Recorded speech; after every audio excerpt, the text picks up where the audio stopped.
is a place that belongs to all of us, a place with a beauty all its own, a place graced by the presence of trailblazers, from Winston Churchill to the Dalai Lama, Audrey Hepburn to Masai Ujiri and the Toronto Raptors. Visionaries, leaders, artists, storytellers, athletes.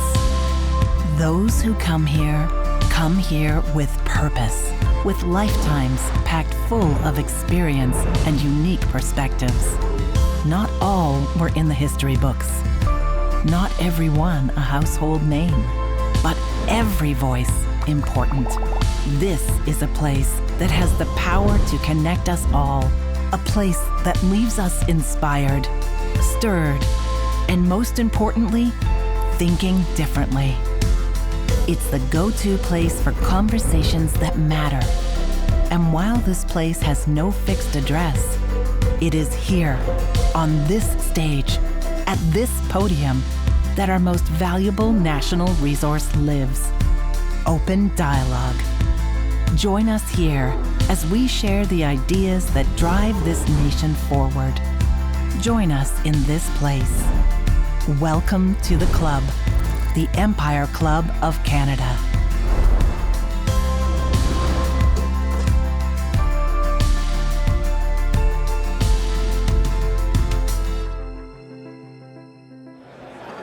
Good afternoon, everyone. I hope you all enjoyed your lunch. Nice to see you all again. I'm Jenna Donaldson, Chair of the Board of Directors of the Empire Club, and your host for today's event. To formally begin, I want to acknowledge that we are gathering on the traditional and treaty lands of the Mississaugas of the Credit and the homelands of the Anishinaabe, the Haudenosaunee, and the Wendat peoples. I encourage you all to learn more about the traditional territory on which you live and work. Today's event would not be possible without the generous support of our sponsors. The Empire Club is a nonprofit organization. Our sponsors support the club, they make events like this possible, and they make viewing complimentary for those of you that are online. So please join me in thanking our lead sponsor, Ernst & Young. Thank you.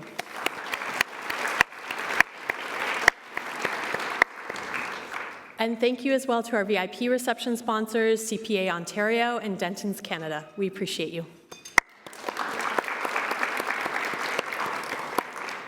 We also couldn't do these events without the ongoing support of our lead season sponsors, Bruce Power and Hydro One, and our VIP reception season sponsors, Waste Connections of Canada and Ellis Don. Thank you for your support. And finally, thank you to our media partner, the Toronto Star, and our AV partner, Bespoke Audiovisual. Couldn't do without you. Thank you.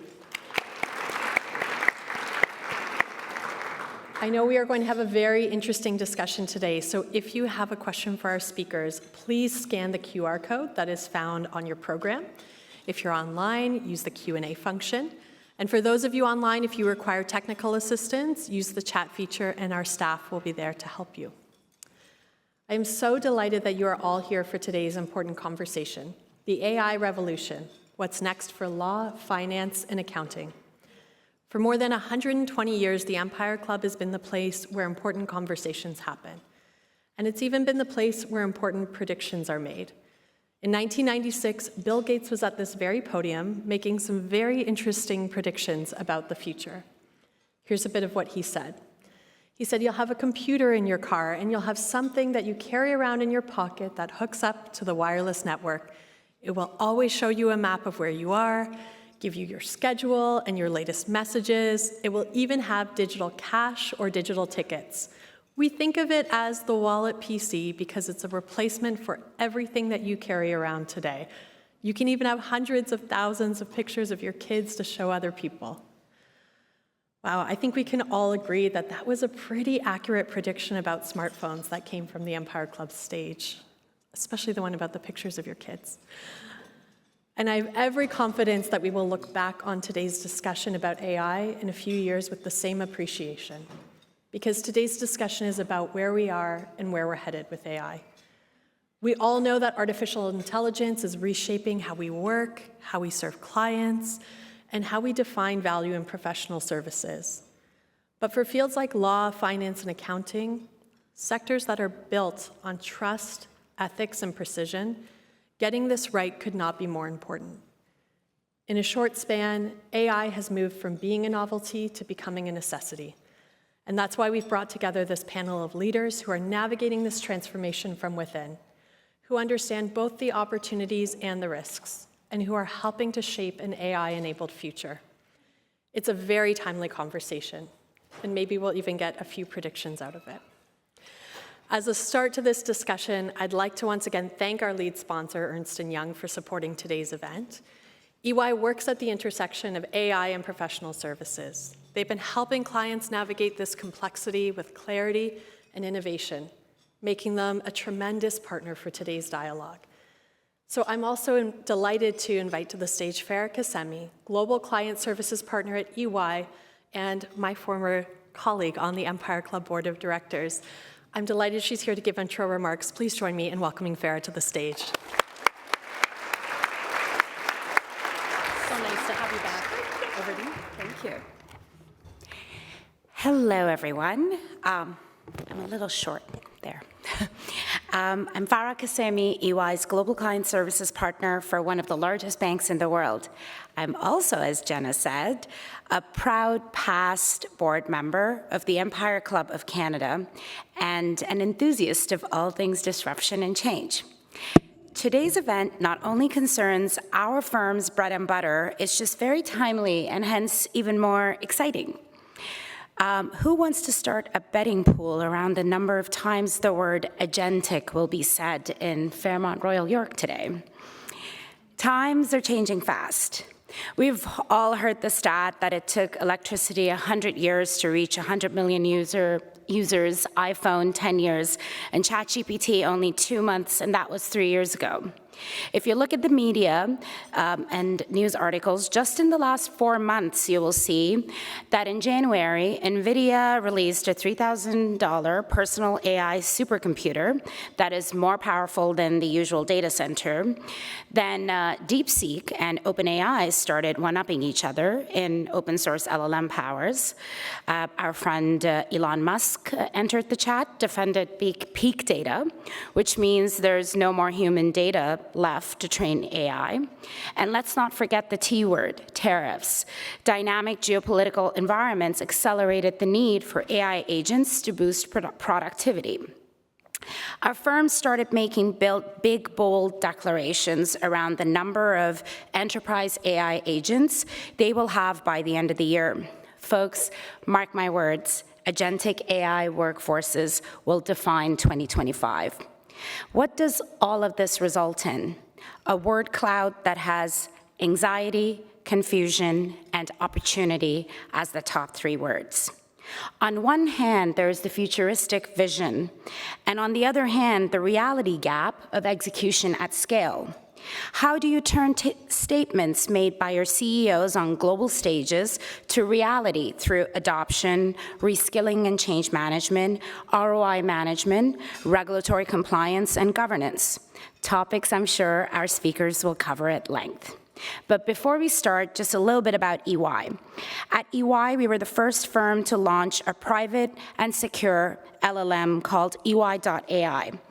Before we launched to clients, we wanted to build and test our own internal platform, EYQ, on our hundreds of thousands of people selves as client zero.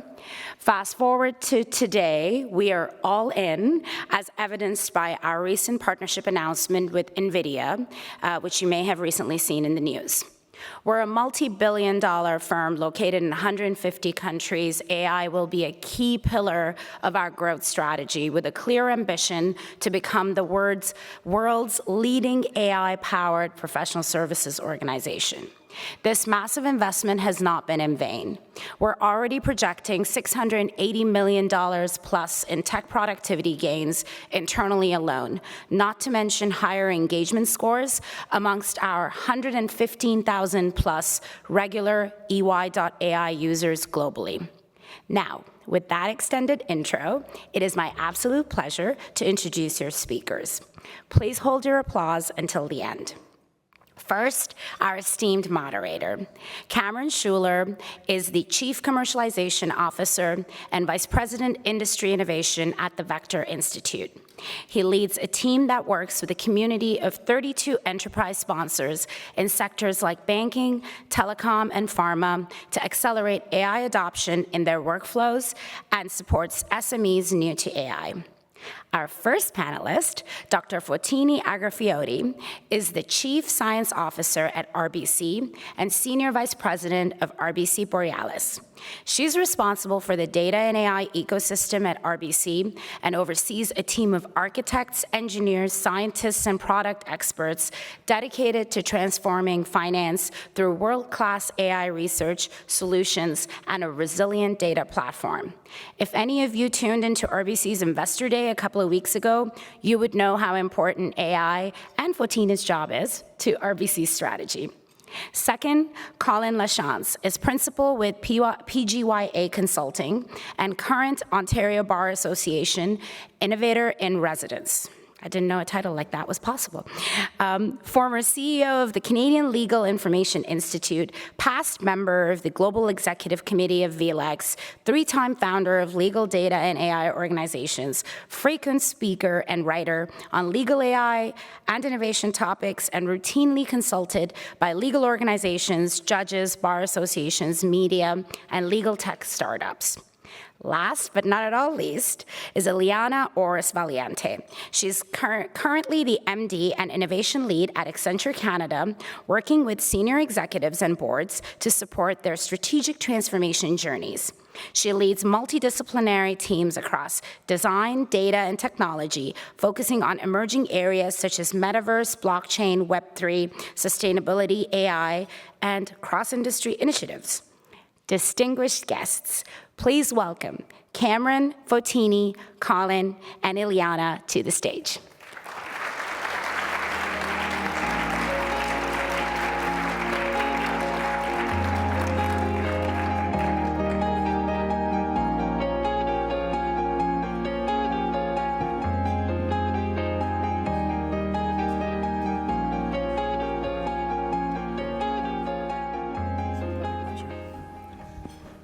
Thank you very much. Grateful to be here. So, in terms of presenting some context, in today's hyper-connected economy, AI isn't just transforming business, it's redefining competitive advantage. And while global giants race to secure AI talent, Canada stands at the forefront of this revolution. Our advantage is a thriving AI ecosystem that's already delivering results. Take Canada's big five banks. They all rank in the top of the global AI index for innovation and adoption.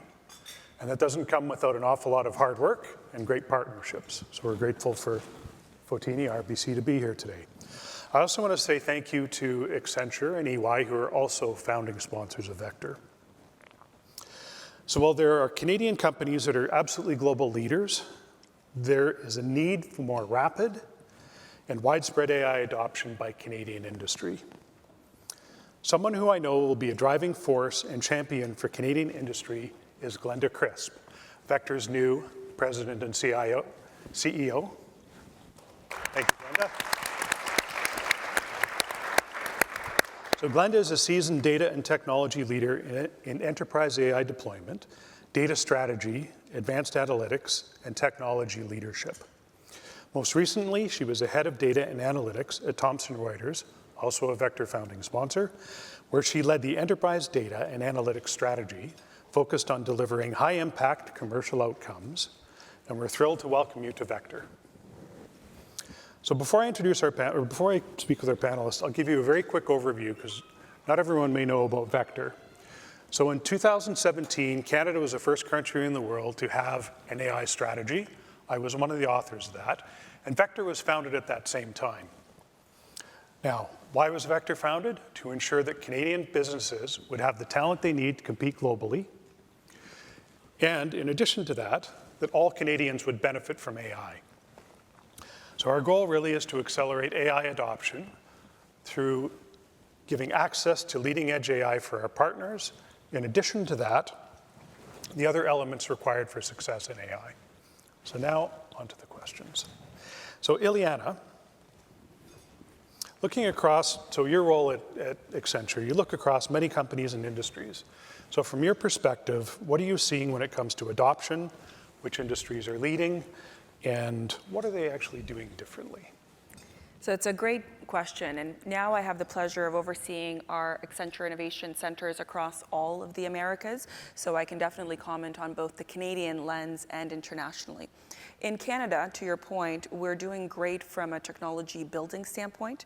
We've seen a bit of a lag on the commercialization side of things, and that's a role that the Vector Institute is very importantly filling. So definitely would encourage other organizations to join that initiative. From the enterprise standpoint, we are seeing use cases across industries, but more interesting than the industry lens, I'm actually finding is the functional adoption. When I look at certain areas of a business, for instance, marketing, that is the #1 area where I am seeing uptake from leaders because they're shifting very quickly from early stage experiments and proof of concepts and finding, oh, wait a second, there's real value here. There's ROI. We can now start to scale this effectively. We at Accenture have been using ourselves as our very own best case study and using AI and AI agents. So to the earlier point of how many times we're going to talk about agentic AI today, I imagine it's going to be quite a number, but we've seen its ability to augment the capabilities of our own in-house marketing teams. And the same is playing out to be true in a number of industries. When it comes to the overall industry adoption curve, I'm seeing quite a bit in the consumer packaged goods and retail space, whether it be in personalization and understanding the user requirements, or even in areas like research and development, and using AI, for instance, to make more sustainable packaged goods as we all push for more sustainable products inside of our supply chains and ecosystems.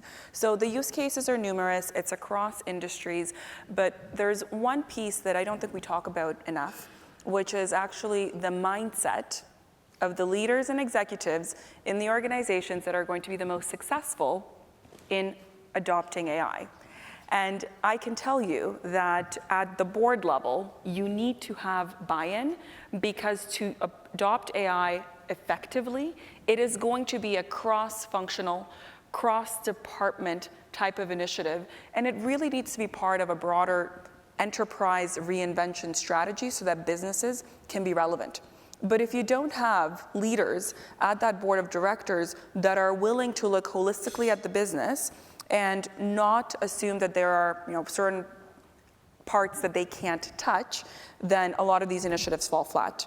And so it's important, for instance, at RBC, you have the leadership support, and I think that's a really important step in that direction. So leadership buy-in across all levels of the organization is a precursor to success. Yeah, we definitely see that across our partners too, right? That it has to start at the top, and that support really enables people to grow. So I have a second question for you. So you're also wearing your CPA hat today. Mm-hmm. And so how are CPAs seeing the opportunities for AI, and how is that changing their business? Mm-hmm. I have the honor of sitting on the CPA Ontario Council, where we represent over 100,000 CPAs in the province. And we recently concluded a membership survey. And in that survey, a whopping 45% of the respondents said that they view AI as a tremendous opportunity for their businesses to leapfrog. I think that that's a really telling statistic, and it's much higher than where I would expect the general public would be. And CPAs sit in a really strategic, advantageous position within their organizations because they understand the data, they understand the numbers, and they understand the business objectives. And the ability to crisscross from those domains is very powerful. And so the CPAs who are leaning in and partnering closely with the rest of the C-suite to choose what are the parts of the business that make the most sense to prioritize launching these various programs, those are the ones that are going to have a disproportionate impact on our adoption curve. Thank you for that. So Colin, law is a field steeped in tradition, and if I may be cheeky, let's say it's built on a foundation of precedent. So as you take a look at innovation and adoption based on your role, what does that look like in the legal field? It's really interesting because you find out very quickly as you look into this that law is not one thing, which any lawyer would tell you, or any two lawyers will give you 4 opinions on what law is.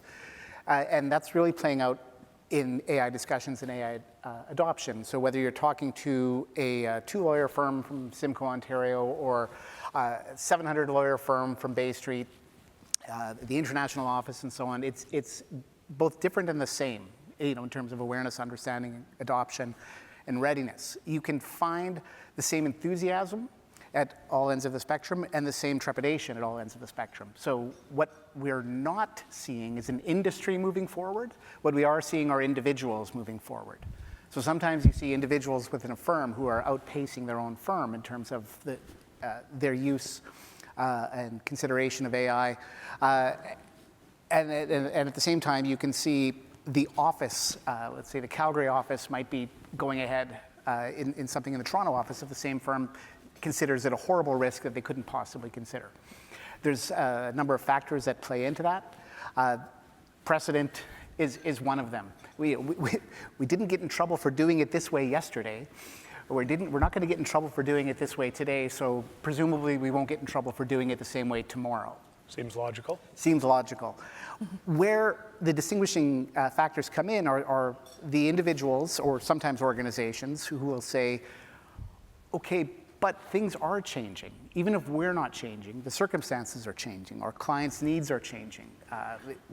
We're certainly seeing it, and it's unavoidable. So what changes do we need to make to be ready to adopt? So that could be education, it could be experimentation, it could be any one of a number of things. And to use the trite phrase, the skate where the puck is going. So we are seeing some of that now, but only if you look for it.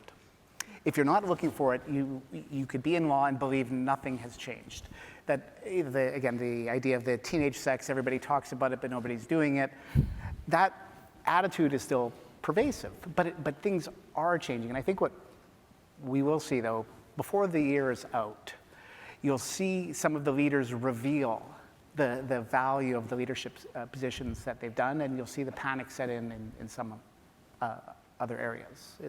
It's all over the map, and it's really exciting. But there really is a risk of not adopting fast enough. There absolutely is, but it's not in the water yet. The feeling of that risk is not in the water. The idea that my phone still rings, the emails still come in, I have more work than I know what to do with. Where's the risk? And one interesting thing about law, and I'm not sure if it's exactly the same with CPAs, is that, so in Ontario we have, I think, something like 60,000 lawyers, half of them work in in-house environments. And of the remaining half, 3/4 work in firms of 10 lawyers or fewer. So unless they're actively going out looking for this, they're not seeing it, they're not feeling it. And I think that's going to begin to change. So I'd say the Gretzky quote used was not trite. It seemed to work for him, and I think he's had some pretty good success in his career. So it should be a good precedent to follow. So Foteini, RBC is ranked number 3 in the world for AI innovation adoption. So congratulations. We've known each other for probably 10 years and have seen you build that up. So I think that's pretty awesome, by the way. So as somebody leading implementation in Canada's largest financial institution and one of the largest globally, what are the key lessons that you've learned in terms of successfully integrating AI into established business processes? Thanks for the question, Cameron. And as you were talking, I was reflecting back to the early days of 2017 as the pan-Canadian AI strategy were coming together. What we know now as the AI ecosystem in Canada was unimaginable. We've come so far. At that time, we were going around the country. That's how we met. We were maintaining these spreadsheets of AI researchers and they're graduating and they're not taking jobs in Canada. Where are they going? Can we build an ecosystem here? And look how far we came, and thanks to Vector. And you talked about the leadership of Canadian banks globally on AI maturity, and it really has to do with the fact that we've benefited from a thriving academic and scientific ecosystem in our backyard in this country. And had it not been for that concentrated effort, we wouldn't be to where we are today. And so at the Royal Bank, when we didn't approach AI because out of fear of missing out, I think that would have been quite late. We recognized early, around that time, 2016, I think, was when we first realized that we could bring modern machine learning techniques to our business practices across our enterprise, because we use data for one type of decision making or another, and we could really bring higher accuracies, manage risk better if we could analyze that data better. And that's how we started investing. And like any investment, you start in a lab and you test a few things and you have early adopters in the enterprise, and along the way, things mature. And we hit a certain point of maturity today where I would say we're past the scaling phase. We're really looking into Horizon 3 and lessons learned along the way. So number one, if you're in an industry outside tech, you still got a lot of work to do to take these innovations that are coming from that industry and these domains into your own domains. And so while something may look like out of the box, it will solve a problem for you or meet your business needs, it usually doesn't. You can buy it, but you still have to do a ton of work on top of that to customize it to your data, to your platforms, to your infrastructure. So there's nothing really plug and play in AI. And not having domain expertise, I think, is what can set you back. And if we treat these things as, we talk a lot about low code, no code, just take it, download it, run it. Well, it doesn't look as simple as that. You can do prototypes like this, but when you try to do serious things with it, you better have a few people in your ranks that understand how these things work, that they're not black box systems. So that's number one. And then we wanted to be the first in line to on the forefront of bringing these innovations from the space of computer vision and language into banking domains, because to us, transaction data matter more, fraud, market data, not video, not so much language. We have some of that, but the vast majority of our data in our servers is core banking data. And so we wanted to innovate in our domains. Number two is going to production really quickly with AI. Managing risks along the way is very important, but you learn a lot than holding back and trying to understand what kind of transformation you will need to go through or overthinking it. Because a lot of the time we felt like we had fleshed out an entire business plan and we would launch an AI only to find things that could go wrong, not in terms of failures, modes of failures, but in humans overriding an AI decision, for instance. And there's so many ways that a business like ours that's really managed by humans, where humans play a critical role, this can happen. And the last thing that I would say is, it's underappreciated how much effort it takes to upfront organize your data, organize your platforms in order to get in shape to even use an AI technology. And that would be usually like the last mile. And that is the bulk of the work. And we've done that systematically over the years, bringing the data in the right shape and investing in these things up front. I actually feel like across the country, whenever I talk to our businesses, we find that a lot of that hurdle to begin is we just don't have our data in a shape ready to go, ready to be analyzed. And that's something that you gotta go through, otherwise you really can't skip that step. Yeah, that's excellent. So if you think about advice you might give or insights that you have to other sectors on this, it really sounds like the data piece is the foundation of all of this. I mean, we know that it is, but is that the piece you'd want to leave people with on that? Absolutely think about where you house your data, how you organize it, how you prepare it, how you clean it. The hygiene of the data is very important. That's one piece of advice, and the other is call up Cameron at Vector and talk to them about the type of talent they have there.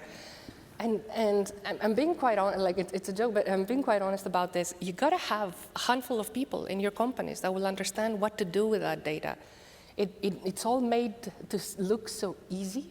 In reality, it's not. And in our backyard, in this city, in Montreal, in Vancouver, in Edmonton, we got some of the best academic institutions in the world. Best destination, I think, globally today for science is Canada, and so take advantage of that. So thank you for that. So a couple of things I want to touch on from these questions. So one that I heard, you have to have support from the top. Your leadership has to say this matters.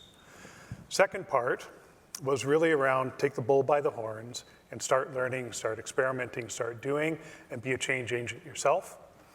You brought up the people not accepting jobs in Canada, and when I got in the field, that was absolutely true. But through all the partners that we have, because we certainly couldn't do it on our own, when it comes to master's students alone in Ontario, over 90% of them stay in Canada, and that's because our partners have created opportunities for them.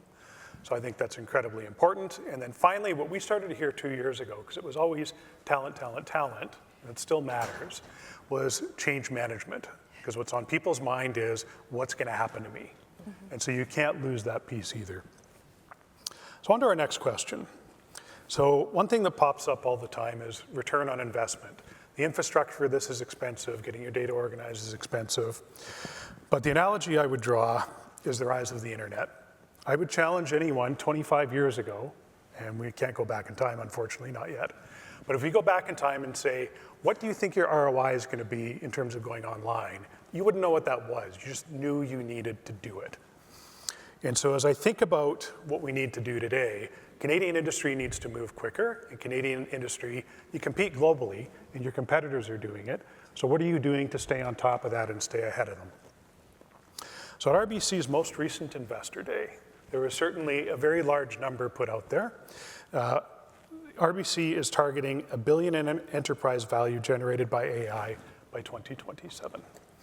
So we love hearing that. I think that's an incredibly fantastic goal. But from a practical sense, what does that look like? I'm very busy. I get a lot of calls. But it shows maturity. And I really hope that we get to see that from more Canadian enterprises moving forward, where we get past that early phase of we've experimented, use cases, tried it, did it, to how do you generate real value? How do you get that true return? And for us, we felt like we are in a place now where we can have clear financial targets on our artificial intelligence investments, and we're very confident that we can deliver. Of course, we put a lot of scrutiny behind numbers like this when we put them in front of our investors, and we've done our homework quite well. The reason why we feel so confident we can achieve that and increase the run rate of the bank thanks to AI is for 3 reasons. First, we have a competitive advantage when it comes to our data, in that we do think it has a ton of insightful potential for the types of applications in the banking industry. And so we've been taking good advantage of that. We've been training our own foundation models, created our own intellectual property in this space. And that's really, really differentiating. We know that we can train models that cannot be replicated by companies that don't have the amount of clients we have, the years of in the market that RBC has. So that's number one. Number two is we've invested in the talent early on. We're not new to machine learning. We've built our own R&D practice back in 2016 when we created Borealis AI.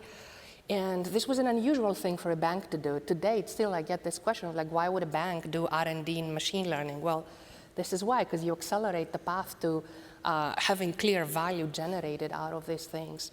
But we hired in our ranks PhDs and postdocs and professors that joined us and found themselves solving and really getting grounded in banking applications and how do you build constructively in these domains and manage risk and bring explainability into these systems and solve the myriad of challenges that one has to face in our domains. And we've done that, so we're past that point. And then we've systematically invested in our infrastructure. And this has been a journey of, I think, about a decade now, where we're now housing all of RBC's data in one platform. We call it Lumina. And really that allows us to unify and cross-analyze it efficiently. You cannot do modern AI if you're still operating in a world of there's one data store here, one database over there, one there. Making that investment kind of bring them on, invest in the core infrastructure, the compute capacity that is needed, both on-prem and in cloud. We operate one of Canada's largest privately owned GPU clusters that has allowed us to train large models at scale. And so all of these investments, we've gone to production enough times, we've seen value created from our clients, our businesses are leading these efforts. We feel like we got the recipe for success, and that's how we ended up announcing this to our investors. Well, thank you, and I do trust you on that number, by the way. I know you well enough that I'm not worried about that one. So Iliana, is it just return driving people's motivation to adopt AI, or are there other factors inside of businesses that are motivating them? I could summarize what's driving a lot of the AI push right now with one word, and that word is relevance. How does an organization stay relevant in the future? So let's put it this way. In our Accenture Tech Vision report that we just published in January, one of the big trends we highlighted was what we called the binary Big Bang. And it's this idea that the way we build software, the way we build products has fundamentally changed. I can now speak an app idea into existence. As a non-technical person, you can build a prototype. As a non-creative person, you can build ad copy that you can test out at scale. Suddenly, it means that the barriers to competition just dropped.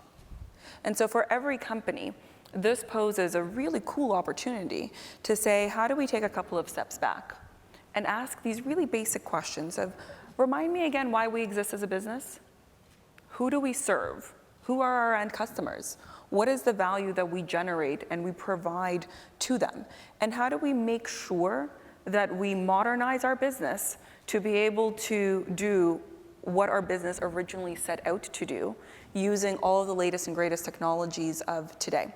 I'll give you an example. I'm working right now with a hospitality company outside of Canada, and they realized that they had so much legacy tech debt because hospitality as an industry isn't one that's particularly modern, if you will. But yet this leadership team, coming back to this idea of leadership is really important, said, you know, this is also an opportunity for us to start with a blank sheet of paper. And so that's what we're doing. We're sitting down with the whiteboards and mapping out, why does somebody travel? Business travel, personal travel. What is the value chain? Remind me where your business exists there. We have spent the last 15 years trying to digitize processes. Great, that's really important. But in that process, many of us have lost sight of why that business existed in the first place.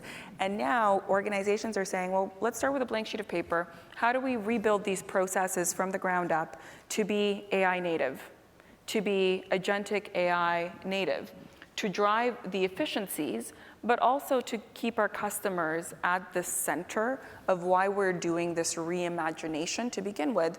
Because if you don't, there is a risk that someone out there in a small garage is going to be able to recreate a lot of the core functionality of what your business products were at a fraction of the cost without any of the legacy hurdles.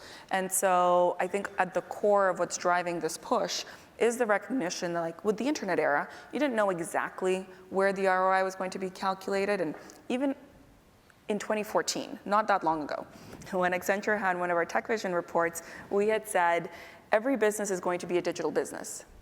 And in 2014, people derided that report and laughed and said, psst, we're not digital. We're not, why on earth would we need to be a digital business? 2025, is that a controversial statement? No. Every business is a digital business, and so every business is going to need to be AI powered if they're going to want to remain competitive. So I love that. So, you know, we do hear some companies, and to be clear, not our partners, we do hear some companies saying, we don't want to lead, we want to play catch up. Mm-hmm. So we know how well that turned out for Blockbuster. So we hope we learned from that experience. Yeah. And that's really, I think, what I'm hearing from you is you really have to be stretching and making sure that you're leading. Mm-hmm. So Colin, we start taking a look at how lawyers are adopting it. Is ROI a driver for them? Is there some other motivation there? ROI is definitely among the drivers. It's one of the trickier ones because it's not the easiest to realize. I mean, in part because, as Foteini was saying, to actually have an appreciation for what your ROI could be, you'd have to know how much work and effort is going into cleaning up your data. You'd have to know how much effort it takes to get through the experimentation phase, into the production phase, and into the adoption phase. And that's not typically been sort of the approach a law firm would take. They would say, well, if the ROI has to be, I have a process that has steps 1, 2, 3, 4, 5, this replaces steps 3 and 4, and I save X dollars. It's a product view of considering adoption of technology, and it has served law firms well over many years, but it's not applicable to AI, and many haven't had that mind shift adoption yet, that they have to think about re-engineering their processes accordingly. One of the other motivating factors outside of ROI is fear. I mean, fear of making an error. So the volume of information that a law firm deals with has increased by orders of magnitude over the years. It's a lot easier to create digital content, and so there's a lot more of it. And so you have to have digital tools to go through that digital content. And so the adoption of AI, it's not foreign to the practice of law. It's been used in a variety of ways, but in closed off, simple ways. And now we have to ask, well, how do we decide when to take the bigger leap? How do we decide when to invest more time and effort in exploring the potential of something when we don't know the payoff, but we know that it's necessary? And I mean, similar to what Iliana is saying, is in law, a lot of those questions are being asked and answered by new entrants to the market, by the person who had spent 10 years in a large firm and now they want to set up their own shop to take their knowledge and accelerate the delivery of it. Or maybe it's a startup that says, well, geez, there's $1 trillion in earnings in North America of legal services. Why don't I take a chunk of that? Instead of serving the law firms with technology, why don't I just try and find my way to serving the end clients? So ROI is not a driving discussion in law across the board, but it is relevant, it is part of the conversation.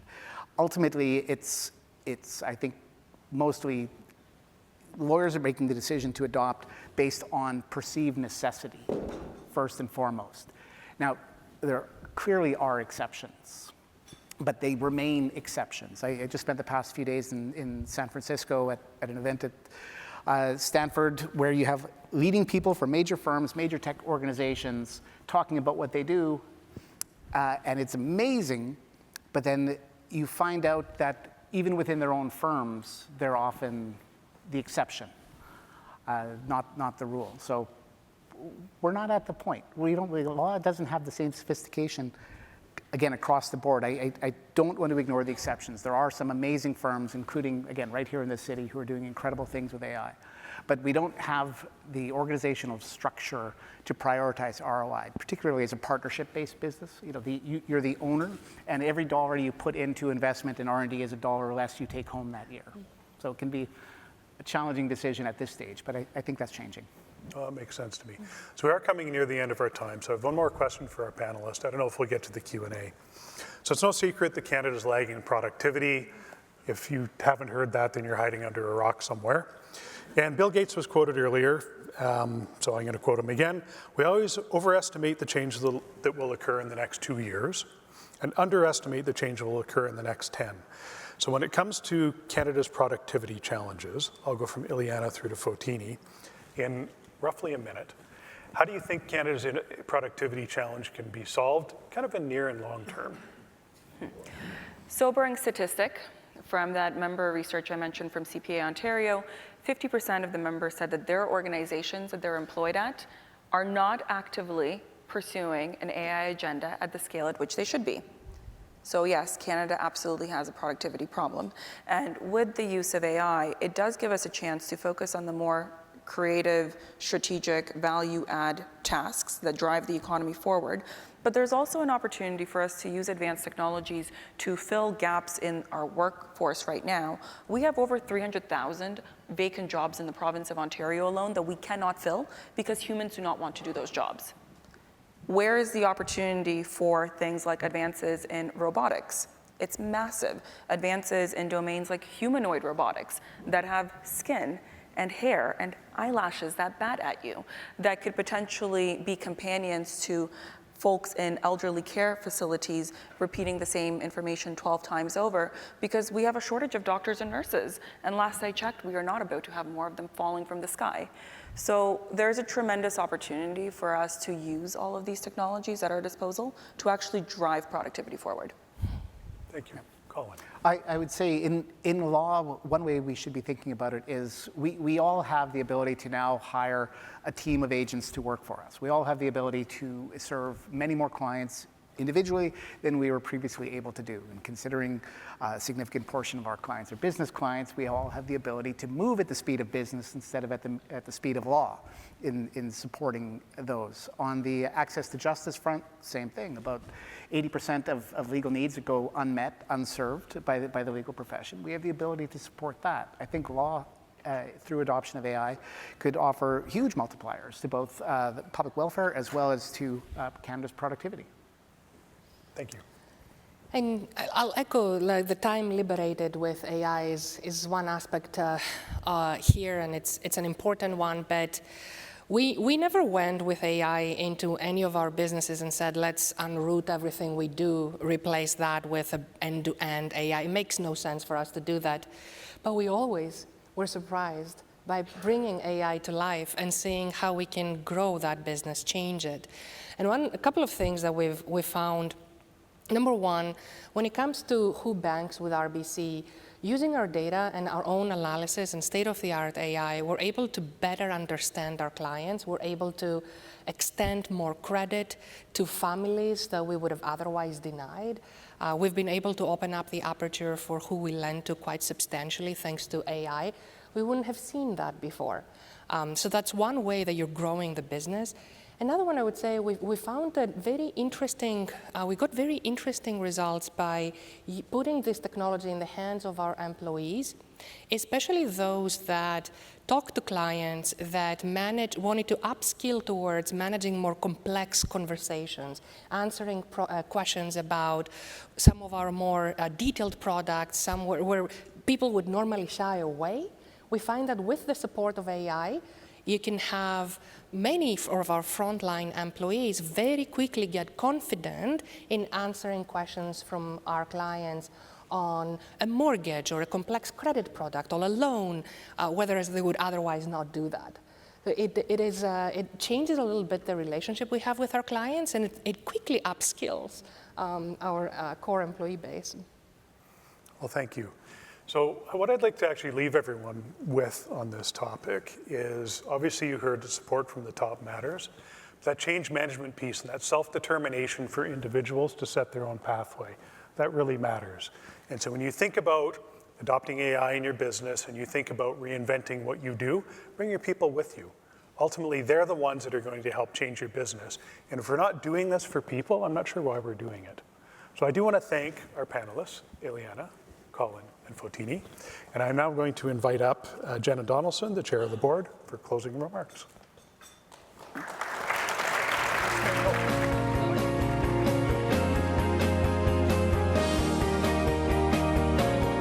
Thank you once again to our panel. What an illuminating conversation. Wow, there was a lot to take away from that. Let's give our panel one more round of applause, please.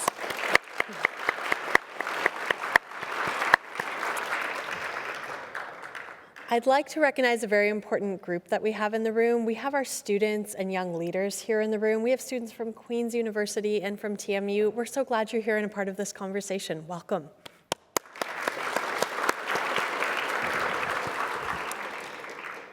To stay connected, please subscribe to our newsletter by scanning the QR code that you'll find on your tables. We also have an exciting new membership program, so if you're interested, see our staff at the registration desk and they're happy to help you.